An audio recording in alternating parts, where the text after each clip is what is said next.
13 Israeli airstrikes hit Beirut's southern suburbs, targeting residential areas.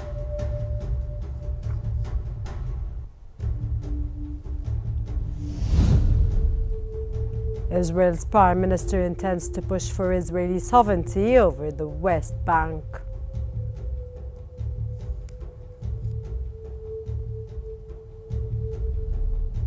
And the United Nations Secretary General calls on the world to prevent climate-led humanitarian disasters.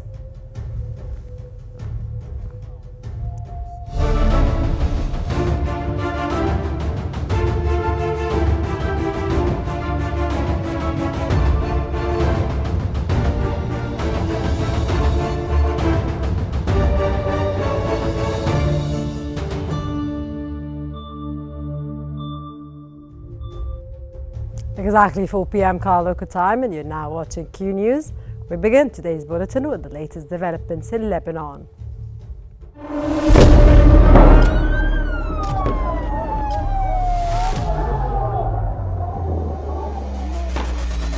كل المستهدفين هن مدنيين. وضع شيء مرعب، شيء بخوف.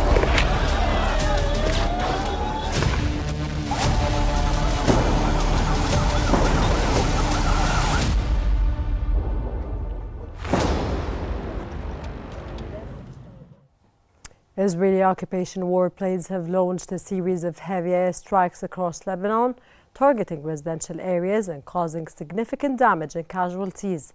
Lebanese media reported that Israeli forces launched at least 13 airstrikes on Beirut's southern suburbs, targeting several areas.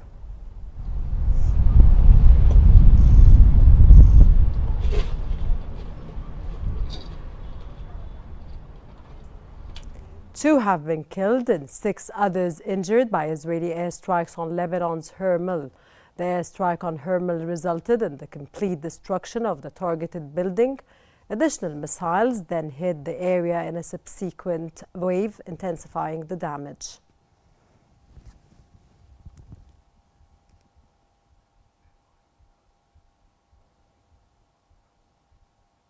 An overnight Israeli airstrike on the town of Ain Yaqub, northern Lebanon, has completely destroyed a 2-story building, killing about 17 people and injuring 15 others. The airstrike caused significant damage to nearby properties and vehicles. In the aftermath, residents of the town searched through the rubble for their belongings.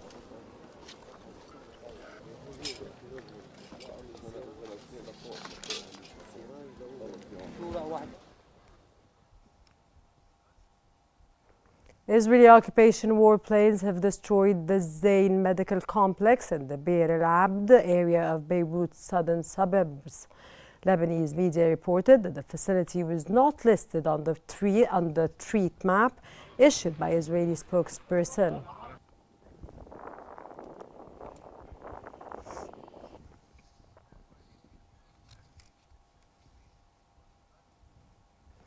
At Monday's Arab Islamic Summit in Riyadh, leaders from across the Arab and Islamic world convened to address the deepening humanitarian crisis in Gaza and rising tensions in Lebanon.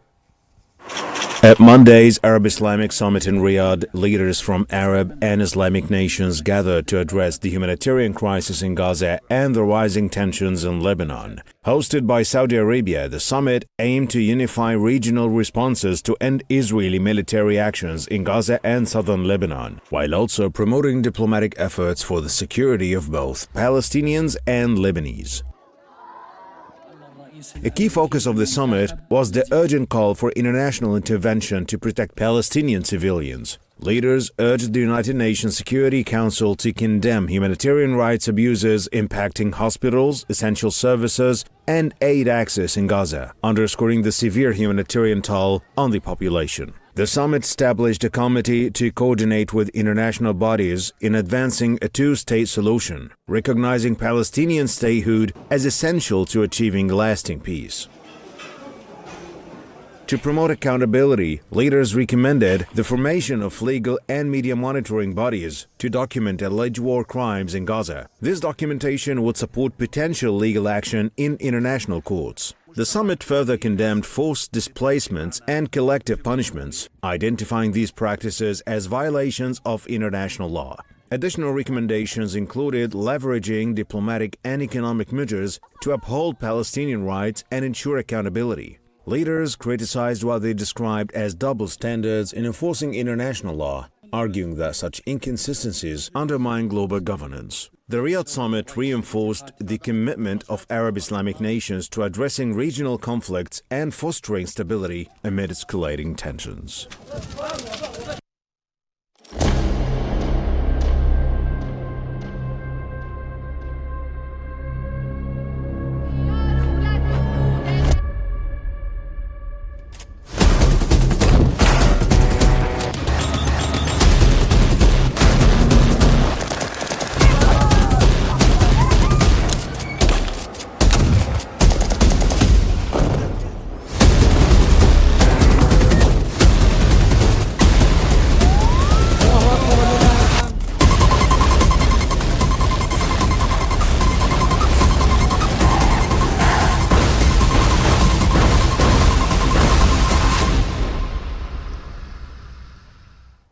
Israel's Public Broadcasting Authority has announced that Prime Minister Benjamin Netanyahu intends to push for Israeli sovereignty over the West Bank once Donald Trump officially takes office. Israeli Finance Minister Bezalel Smotrich stated that he has already issued directives to move forward with the plan, expressing hope for its implementation next year. Smotrich referred to the 2025 the year as the year of sovereignty over the West Bank.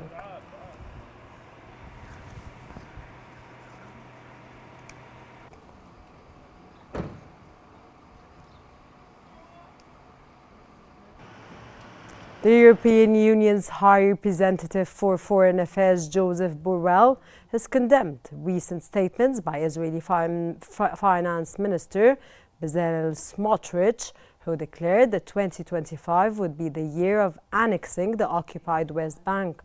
In a post on his X account, Borrell stated that these comments undermine international law, violate Palestinian rights, and threaten the prospect of a two-state solution. Smotrich made these remarks while leading a meeting of the Religious Zionism Party in the Knesset.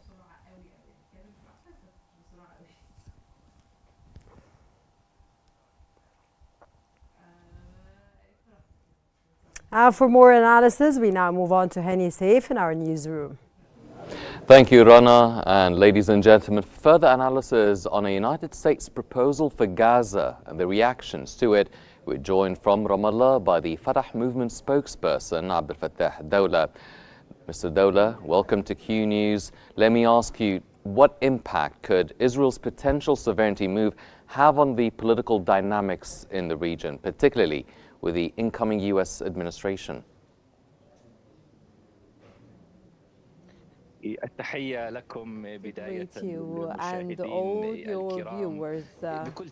Of course, this could have an implication, a major implication on the Palestinian issue, especially that this happened after 1 year of comprehensive war and a complete genocide against our Palestinian people.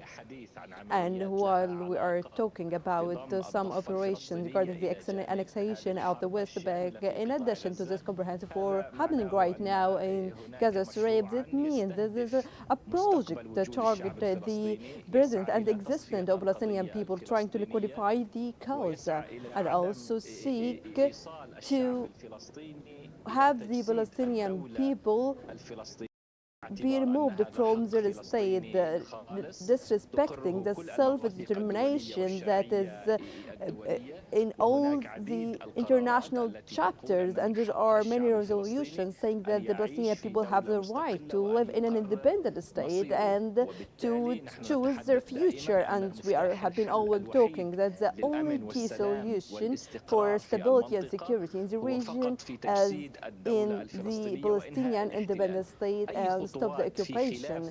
Any other states that doesn't respect the Palestinian right only gonna make the situation worse and will never drive us to a serious political solution according with the other legitimate rights. The current far-right government are talking with this tone and language that does not respect the Palestinian people's rights, considering Trump's victory with in the White House will give them more space and enough space to return back speaking about the settlements and the annexation projects. They think that Trump will help them in that regard, and today they decided to propose these issues regarding the annexation of the West Bank and also talking about the future of managing Gaza Strip. Mr. Daura, now concerning the proposal, President Mahmoud Abbas has reportedly expressed concerns about the U.S. proposal. Could you elaborate on what those concerns are and why he might be hesitant to support it, if you can also highlight the main elements of the U.S. proposal?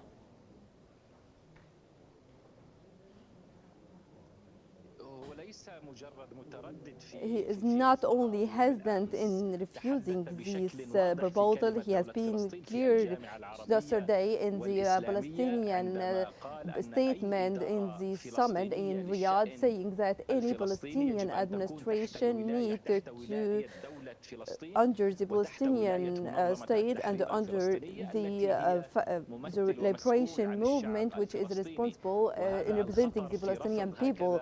And it's very risky to accept for having these alternative proposals because it's considered risk on the Palestinian cause, because the General Assembly resolutions, including the recent resolution that said that the occupation of Palestinian state is illegitimate and illegal, that needed to be ended in 1 year. So when we have another alternatives for another alternative method to govern Palestine, this is against the international law and against the self-determination right of the Palestinian state to have the Palestinian state according to the borders of 67. So through that, the Mahmoud Abbas president feels that concerned again that came against the Palestinian people's rights. The formal Palestinian stance that managing and running the Palestinian affairs need to be completely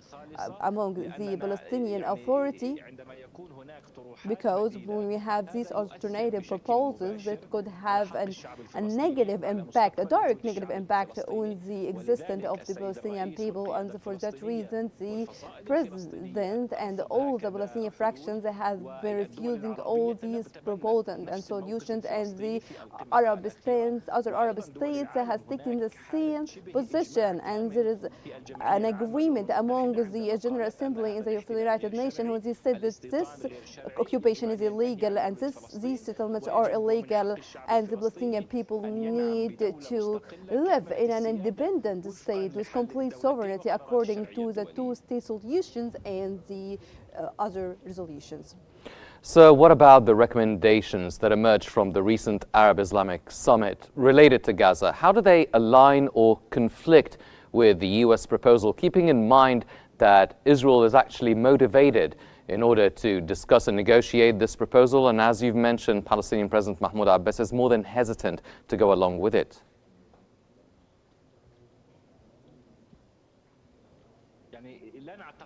I don't think that the Palestinian occupation forces could have any pressure from the American administration. What came from these Arab meetings that there is a clear Palestinian United Arab stance. They are all agreed that we need to have one position to end the occupation, and we need to work in one track and one direction in order to push the Palestinian state as that is the only solution, and any normalization with the Israeli occupation state will not be occur until the Palestinian people have their own rights, and also through activating the initiatives by the Kingdom of Saudi Arabia, who has been working to have an agreement and alliance to have the Palestinian state, because We need determination against the American domination among the international community. America will not help the other states to give the Palestinian people the rights. Unlike that, they have been always supporting the occupation forces, have been supporting them even in the ongoing occupation. Also, America has been using the veto against the Security Council resolution for the Palestinian state to have a complete membership in the Security Council. So we hope to have a stance who have pressured on the United States to change this unequivocal support for Israel and stand with the other states that support the Palestinian rights and that believe that the stability and security will only occur with the independent Palestinian state, and the occupation is the main cause for all the other problems, and this occupation needed to be ended through having a serious pressure against the Israeli state. That was the Fatah movement spokesperson, Mr. Abdel Fattah Dawla. Thank you very much, sir, for your insights. Rana, back to you. And we move on to the news bulletin, where 6 people have been killed by an Israeli drone which targeted a gathering of civilians or citizens near a clinic in Gaza City. In another Israeli attack on northern Gaza, 1 Palestinian was killed and about 20 others were wounded and transferred to a Shifa hospital west of Gaza City.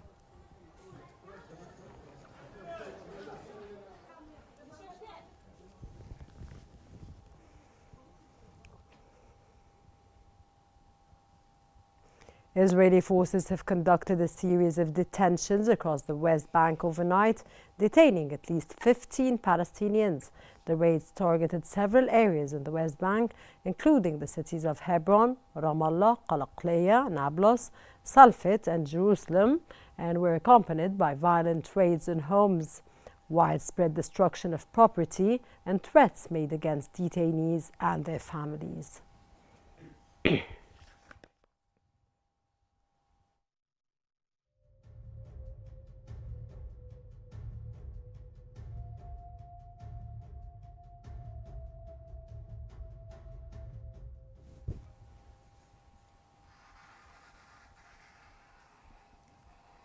Israeli occupation forces have forced hundreds of citizens to forcibly evacuate from shelters and a residential area in the town of Beit Hanun, north of the Gaza Strip, under heavy gunfire and artillery shelling. Palestinian media reported that Israeli army besieged 130 families inside shelters in the town of Beit Hanun and the surrounding houses and forced those inside to evacuate under gunfire.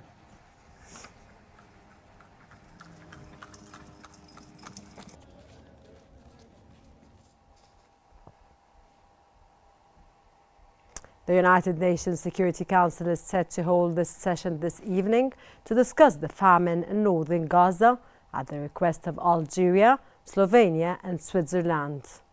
The request for the session comes in the wake of a recent report by the Integrated Food Security Phase classification that warned of an imminent and significant risk of famine in northern Gaza due to the rapidly deteriorating situation in the Strip.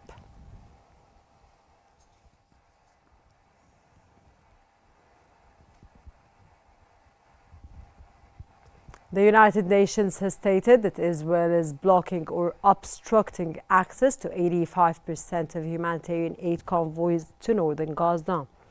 Israeli forces continue to tighten their siege on northern areas of Gaza, preventing aid from entering in an attempt to pressure Palestinians to evacuate these regions.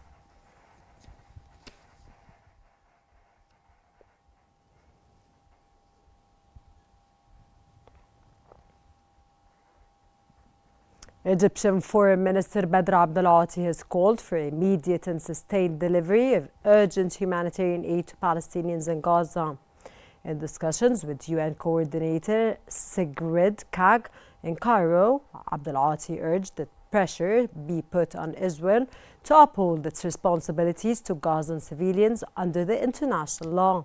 He condemned Israel's withdrawal from the UNRWA operations agreement, warning against attempts to sideline the issues of Palestinians and refugees. Abdel-Ati also reaffirmed Egypt's support for the Palestinian Authority's role in Gaza, rejecting Palestinian displacement and advocating for the unification of the West Bank and Gaza under the PA leadership.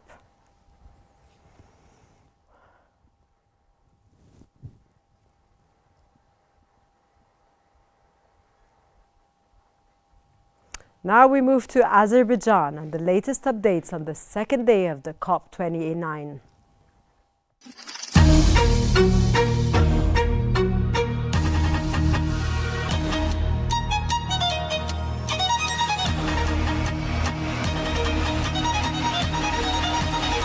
It gives me great pleasure to declare open the 29th session of the Conference of the Parties to the United Nations Framework Convention on Climate Change.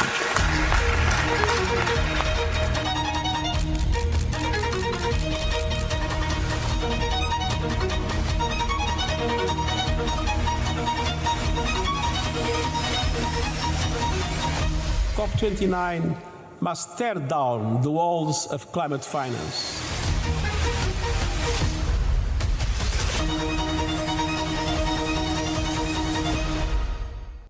United Nations Secretary-General Antonio Guterres has told world leaders at the COP29 summit to pay up to prevent climate-led humanitarian disasters and said time was running out to limit a destructive rise in global temperatures. COP29 must tear down the walls of climate finance. Developing countries must not leave Baku empty-handed. A deal is a must, and I'm confident it will be reached. We need a new finance goal that meets the moment. U.S. National Climate Advisor Ali Zayedi has reassured COP29 attendees in Azerbaijan that the United States would uphold its commitment to fighting climate change despite the re-election of Donald Trump, a noted climate skeptic. He explained that much of the manufacturing of clean energy technologies takes place in states led by Republican governors who will not want to scrap programs that deliver jobs.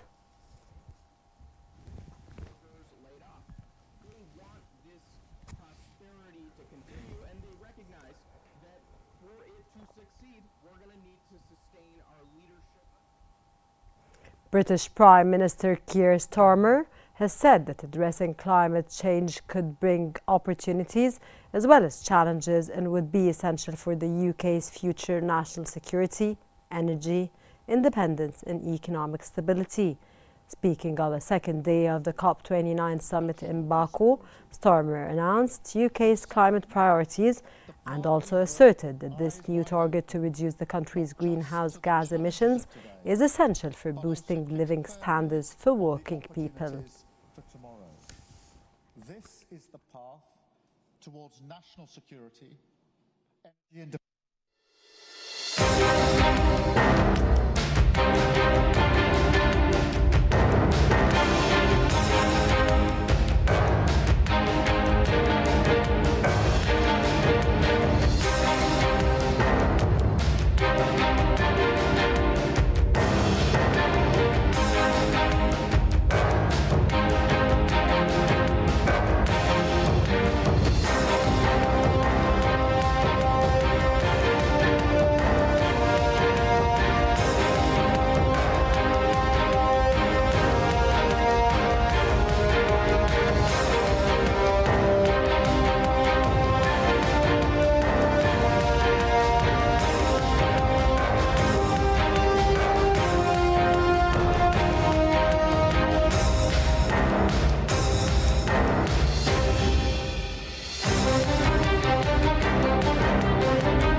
That brings us to the end of our news bulletin. Here's what we have been covering. 13 Israeli airstrikes hit Beirut's southern suburbs, targeting residential areas.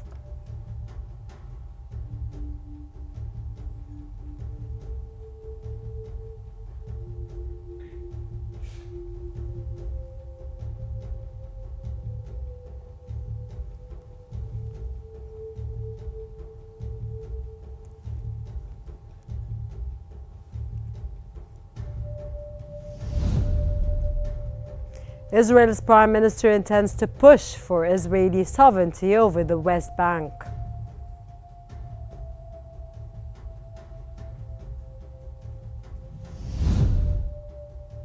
And the United Nations Secretary General calls on the world to prevent climate-led humanitarian disasters.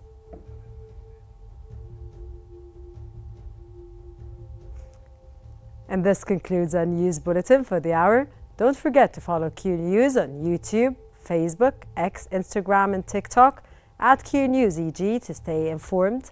Thank you very much for watching and stay tuned for more updates on Qnews.